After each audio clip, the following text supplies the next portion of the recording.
que la retina central lleva hacia el cerebro, una vez ha codificado información coherente. Por el contrario, la retina periférica codifica información difusa. Cualquier cambio en la intensidad de la luz en cualquier condición de iluminación es transformada eléctricamente en información difusa. Y los campos receptivos, recuerden este concepto, el campo receptivo de una neurona, que es una zona de encendido y una zona de apagado, tiene la facultad de transformar sinápticamente en la vía de los conos, de los bastones, la información. Pero para transformarla hace uso de dos neuronas específicas, dos neuronas que codifican importantemente la información: las células y las células la macrina. Estas dos neuronas que se encuentran en la capa nuclear interna tienen la facultad, mediante un proceso de inhibición lateral, de transformar esa información difusa y convertir la información difusa en información más coherente. Obviamente nunca lo van a lograr, porque sus campos receptivos son difusos, pero en ese afán, en ese procesamiento sináptico de información sensitiva, van a lograr dos cosas importantes.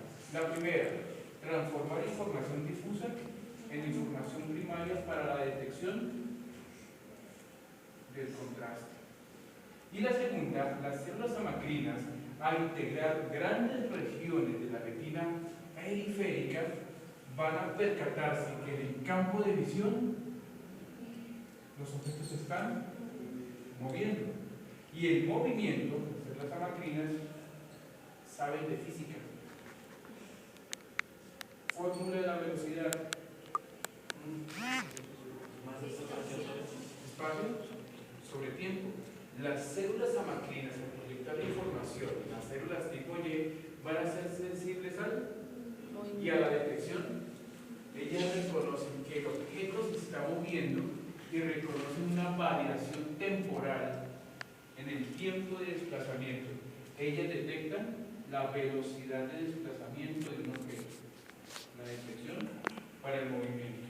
Pero adicionalmente, como se encuentran en la porción periférica, tienen una habilidad especial, un atributo específico que es el campo de visión visual dinámico. Como principales atributos, pues vamos a llegar a dos conclusiones específicas en el procesamiento sináptico de información visual, y es que las proyecciones dendríticas del proceso analítico de información por la retina se proyecta hacia el cerebro por las células ganglionares tipo YX, responsables de el antagonismo cromático, la sensibilidad fina para el reconocimiento de formas, el contraste espacial y un campo de visión estático. Esa información representa el 80% tanto de las células ganglionares como de la información visual que se proyecta hacia el cerebro. El otro 10%, 10%, entre el 5 y el 10% inclusive, va a estar representado por las células. Recuerden, la retina periférica es una zona muy extensa comparada con la porción de la retina central. Y aunque las células Y, las células de los bastonetes, son tan importantes en el procesamiento de información visual, su información, que es el 10%, está encargada de la detección del movimiento, la sensibilidad temporal y el campo de visión dinámico, siendo esta una de las principales habilidades sensoriales presentes en el embrión, en el feto recién nacido. Las primeras habilidades sensoriales que nosotros los humanos desarrollamos son estas, y el perfeccionamiento de las células Y aparecerá el desarrollo de las células X, posteriormente al proceso de desarrollo, lo cual implica que aunque el 80% de la información visual que se proyecta hacia el cerebro es de retina central, ese 10% periférico es muy importante, no porque sea pequeño, sino por el tipo de información que lleva hacia el cerebro. Ahora bien, nos queda otro 5% al 10%, que son las células W. Hasta ahora solamente hemos visto un fenómeno estrictamente perceptual, pero las células W, que llevan información de retina en masa, ¿cierto? Toda la retina en conjunto, va a llevar a tu cerebro información muy importante sobre el reflejo de adaptación a la luz. Es decir, esa capacidad que va a tener la retina para responder neurológicamente a los cambios de intensidad lumínica. Es decir, el reflejo pupilar, el fenómeno de miosis y midriasis, que es fundamental para el proceso de focalización, es mediado por las células. Adicionalmente, el mantenimiento de la fijación y la foveación de la imagen. Recuerden que los humanos desarrollamos la retina central con el objeto de generar movimientos coordinados, movimientos oculares sincrónicos de los dos globos oculares. Esa información es mediada por las células para el mantenimiento de la fijación y la foveación de la imagen. ¿Qué significa? ¿Qué significa fijar un objeto? Es que exista correspondencia entre las dos foveas. Lo fijamos. Y lo foveamos es cuando logramos el seguimiento del objeto. Por un momento pensemos que nuestros ojos son como los ojos de una libélula. ¿Recuerdan cómo son los ojos de la libélula? ¿Recuerdan que los insectos tienen ojos simples y ojos compuestos? ¿Sí? Los ojos compuestos son un mosaico de pequeños ocelos. Y en los insectos, ¿los ojos son fijos o son móviles? No. Son móviles, no son fijos, porque son insectos. Los insectos pertenecen a un grupo de animales donde el esqueleto es externo. Entonces, la fobia de los insectos se mueve. Si el insecto, si yo soy una libélula y está pasando un insecto, mi fobia se puede mover sobre la superficie. Mientras que en los humanos la fobia es fija, es estática en un punto de la retina. Entonces, esta fobia tiene la propiedad de fijar y de, por lo tanto, es responsable de la dirección visual y otra serie de fenómenos neurológicos asociados con los fenómenos propioceptivos. Muy bien, entonces, algo importante, cuando cada ojo se proyecta hacia el cerebro, sincrónicamente cada ojo lleva esa información, ¿cierto? Cada ojo es responsable de codificar simultáneamente información X, Y, W con ese contenido proyectado hacia el cerebro. Una vez atraviesa la barrera de la retina y entramos al nervio óptico, la información va a encontrarse con el quiasma. Y en el quiasma va a suceder un fenómeno significante y muy importante en el desarrollo funcional. Y es que la información de la retina temporal, esa información sigue derecho, ¿cierto? La información de la retina temporal, al proyectarse por el nervio óptico, se proyecta de forma directa, mientras que la información de la retina nasal se proyecta de forma cruzada. Se decusa la información. En el quiasma óptico sucederán entonces varios fenómenos interesantes, pero lo que sucede en el quiasma es precursor de una señal que se llama la disparidad. ¿Qué es la disparidad? Que cada ojo es consciente de que la información que está proyectando va a ser diferente.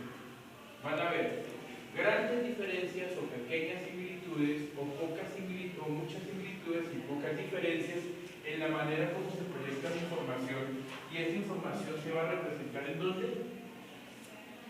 En diferentes áreas del cerebro.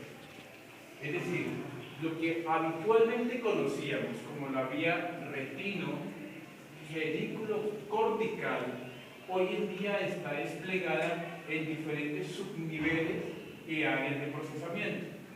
El área que mejor conocemos es el núcleo geniculado lateral. ¿Qué son los núcleos geniculados laterales? Son dos láminas sensitivas del mesencéfalo.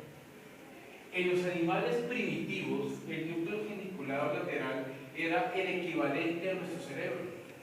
Es decir, que a este nivel se procesaba toda la información de origen visual.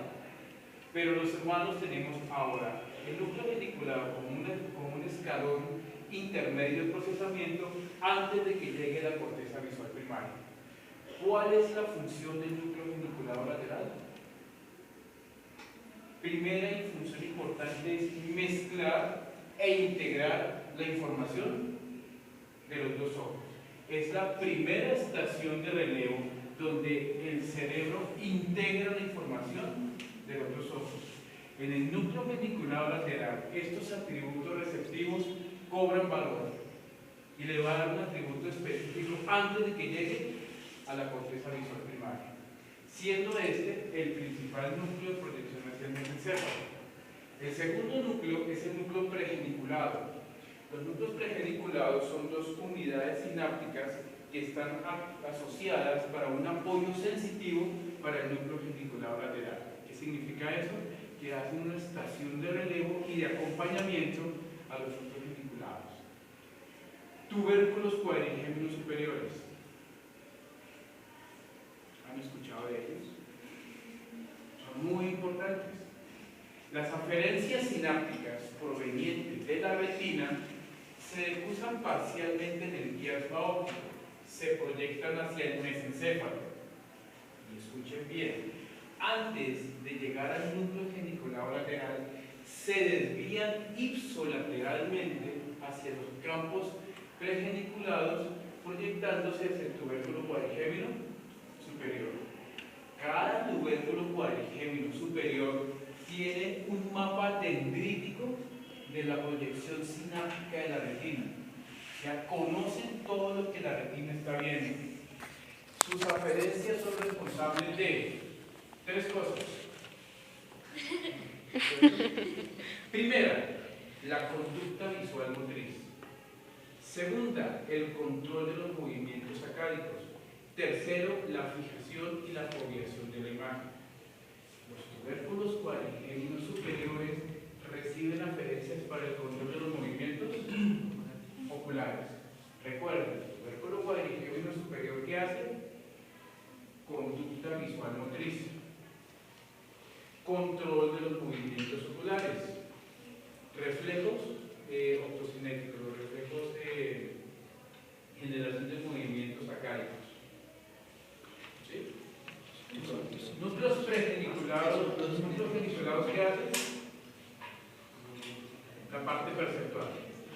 Los núcleos pregeniculados, componente perceptual. Tubérculo cuadrigémeno superior recibe aferencias de ambos globos oculares y son responsables de el control de la conducta visual motriz, es decir, la generación de los movimientos oculares. Segundo, la fijación y la foveación de la imagen. Y tercero, el control de los movimientos sacádicos. ¿Vamos bien? ¿Entendemos lo que significa? Cuéntame. ¿Qué es optocinéticos? Buena pregunta. Las respuestas optocinéticas o optocinéticas son reflejos que el sistema visual es capaz de desencadenar en presencia del movimiento de un objeto de movimiento fuerza. Es lo mismo que los movimientos sacádicos. No son los dos bien diferentes. El movimiento sacádico y el movimiento optocinético. Los movimientos sacádicos es una forma de movimientos oculares. Los movimientos oculares son movimientos rápidos y movimientos lentos. Los movimientos sacádicos es una forma de movimientos rápidos que hacen parte del proceso sensitivo para que la retina pueda refijar el objeto. Eso lo veremos más adelante. Y los movimientos optokinéticos son movimientos desencadenados. Cuando el campo de visión de un objeto se mueve con una cierta frecuencia, desencadena a nivel visual un movimiento optokinético, un movimiento de seguimiento. Son dos vías de control visual diferentes. Núcleos geniculados laterales son responsables de información perceptual. Las aferencias retinales de cada globo ocular que proyecta el cerebro se proyectan hacia el mesencéfalo, se integran en el núcleo geniculado lateral y es responsable de una estación de relevo hacia la corteza visual primaria.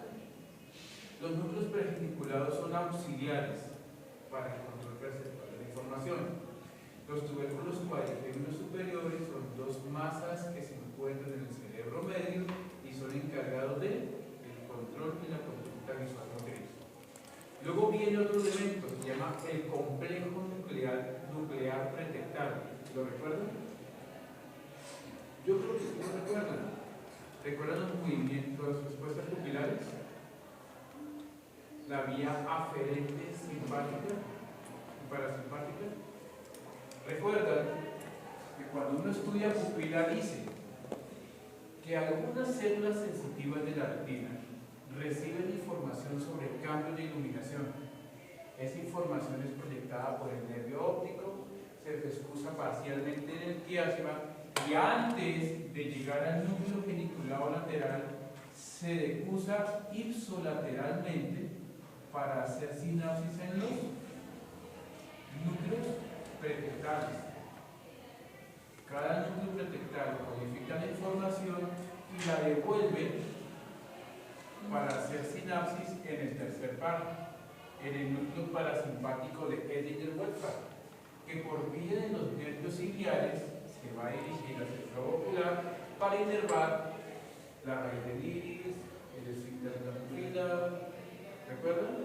El músculo de Müller. ¿Recuerdan vía pupilar?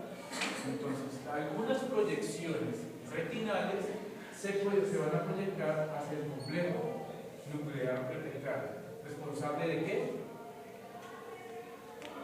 De los reflejos pupilares.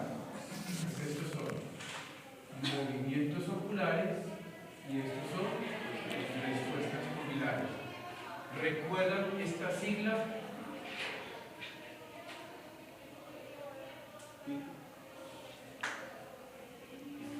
¿No la han estudiado? No. Que cuando estudiamos pupila, decimos que las pupilas deben ser iguales, reflejas y reactivas a la luz y a la acomodación. Entonces, cuando hacemos un estudio pupilar y conocemos la vía pupilar aferente, vamos a hacer un análisis de la respuesta pupilar, donde las pupilas deben ser igualmente redondas y las pupilas deben ser reflejas y reactivas a la luz y a la acomodación. Entonces, si en algún momento existiese una lesión que comprometa la retina, que comprometa el nervio óptico en alguna de sus secciones, o que comprometa la vía, las respuestas pupilares en algún segmento antes de la primera neurona en la vía pupilar, que son los núcleos pretectales, vamos a encontrar un defecto pupilar aferente, ¿cierto? Pupila de Marcus Gunn. ¿La recuerdan? No. Ahí van saliendo preguntas. Núcleos supraquiasmáticos. ¿Los han escuchado? Los núcleos supraquiasmáticos son los núcleos que se encuentran efectivamente por encima del quiasma óptico, en el cerebro medio.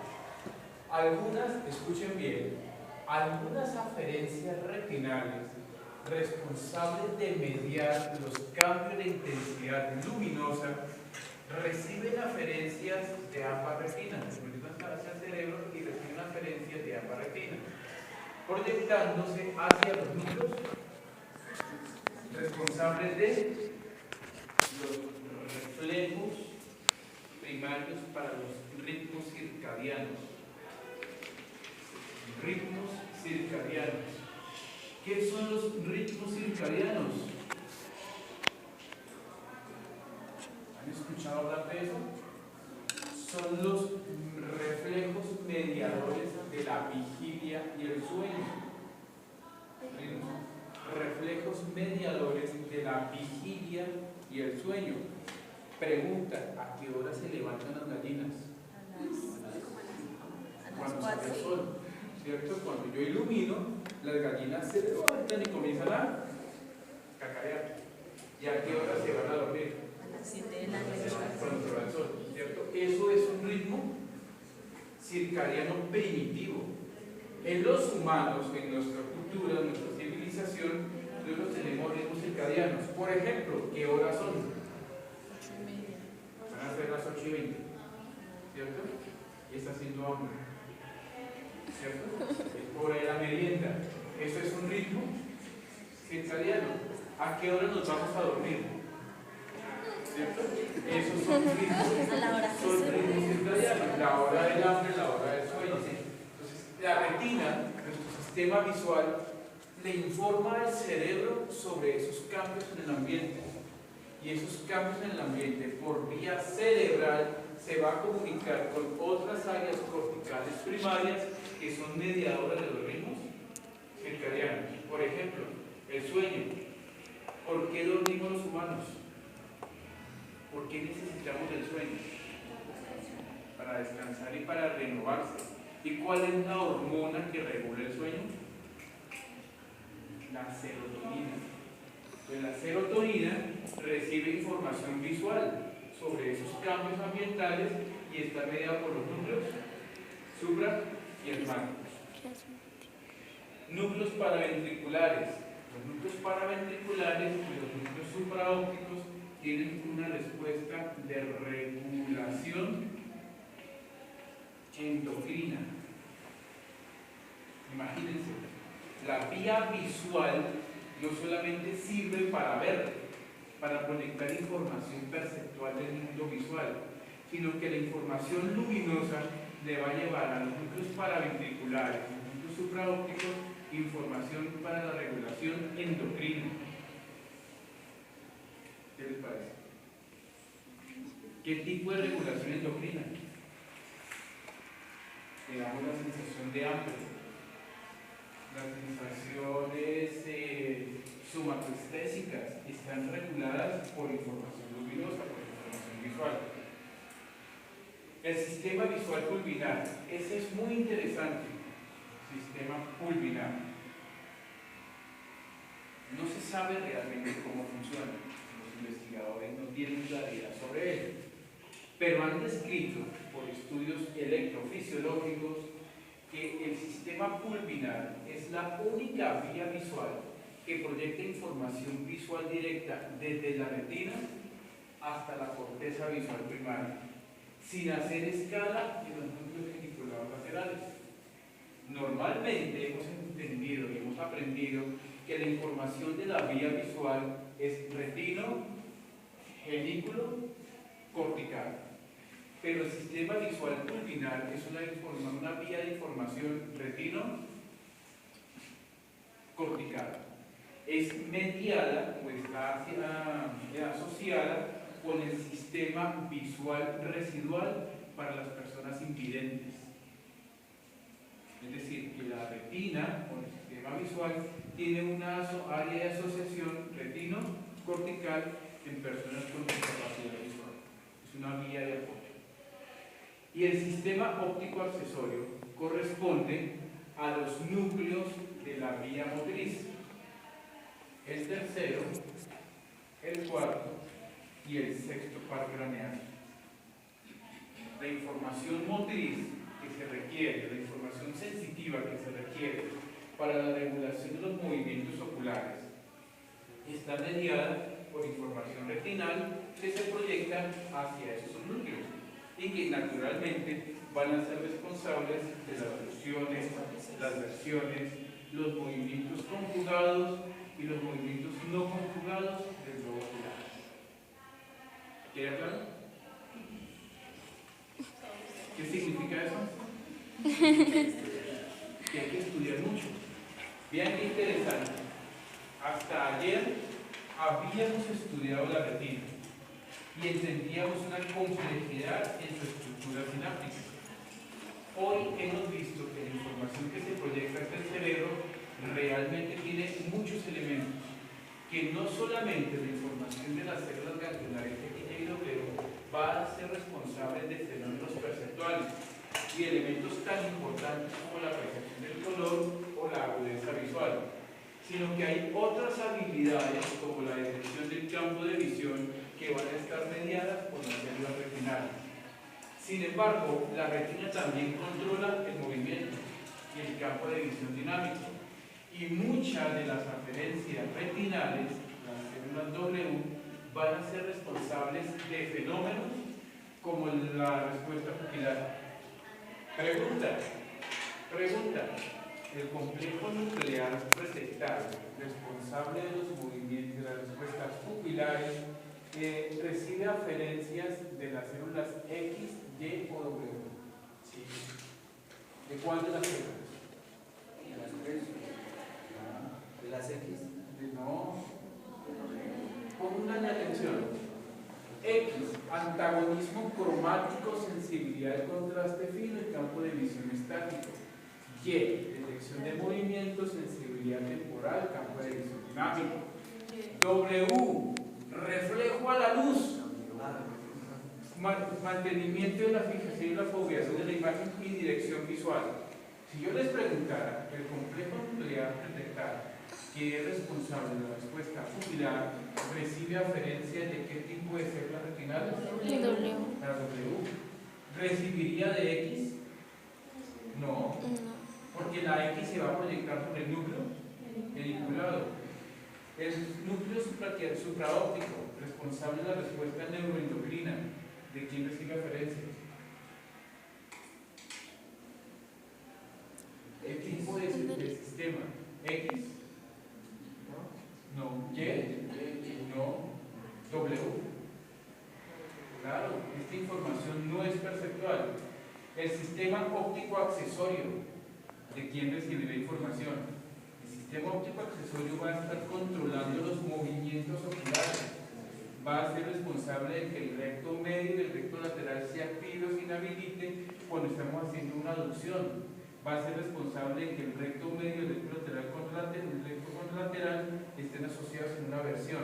¿De quién recibe aferencias? ¿De W y de quién más? Y de la Y. Porque esas neuronas conocen el comportamiento del desplazamiento de la imagen y es lo que yo necesito para mover los ojos. Entonces veamos que el 80% de la información visual está representado en estos dos subnúcleos y el otro 20% de la zona de información cortical primaria recibe información de la retina periférica o de la retina en masa. ¿Cuántas áreas tiene el cerebro? Según Broca, ¿recuerdan que el cerebro tiene diferentes circunvoluciones y áreas?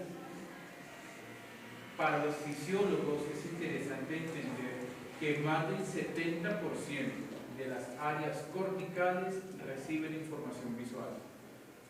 No solamente para ver o para ver los colores y la agudeza visual, sino para una cantidad de funciones y de habilidades corticales primarias.